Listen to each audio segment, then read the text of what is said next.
ভাইফোঁটা উপলক্ষে বাড়িতে প্রথমবার বানিয়েছিলাম চিকেন ঘুগনি। প্রথমে গোটা জিরে, ধনে, শুকনো লঙ্কা এবং গোটা গরম মশলা এবং তেজপাতা ভালোভাবে মিক্সিতে গুঁড়ো করে নিয়ে এরপর কড়ায় তেল দিয়ে তার মধ্যে টমেটো, চিনি এবং নুন দিয়ে ঢাকা দিয়ে দিলাম। তারপরে তার মধ্যে দিয়ে দিলাম পেঁয়াজ, আদা এবং রসুন এবং ঘরের বিভিন্ন রোজগারের মশলা, যেমন হচ্ছে হলুদ, জিরে গুঁড়ো, ধনে গুঁড়ো, কাশ্মীরি মির্চ পাউডার।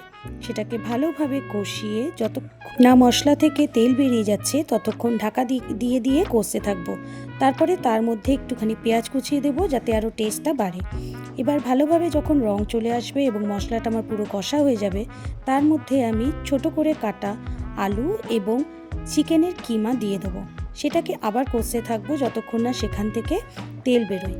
মশলা যত ভালো কষা হবে ঘুগনির টেস্ট তত ভালো হবে। এখানে আমি সামান্য পরিমাণ কিছু নুন দিয়ে দেবো। চিকেন থেকে জল বেরিয়ে গেছে। ভালোভাবে সেটাকে কষানোর পরে যখন দেখবো না চিকেন আমার সেদ্ধ হয়ে গেছে, আলুগুলো সেদ্ধ হয়ে গেছে, তারপরে প্রেসারে সেদ্ধ করা মটরগুলোর মধ্যে আমি এই মশলাটাকে দিয়ে দেবো এবং ভালোভাবে ঘুগনির মটরের সঙ্গে সেটাকে মাখিয়ে নেব। এর মধ্যে একটুখানি নুন দেব এবং তারপরে কাসুরি মেথি হাতে একটুখানি পেস্ট করে ভালোভাবে ছড়িয়ে দেবো এবং ঘুগনির সঙ্গে মিশিয়ে দেবো। কিছুটা ফোটার পরে তার মধ্যে আগে থেকে গুঁড়ো করে রাখা মশলাগুলো ওপরে ছড়িয়ে দেবো এবং ঘুগনির মধ্যে মিশিয়ে দিয়ে সেটাকে কিছুটা ফুটতে দেবো।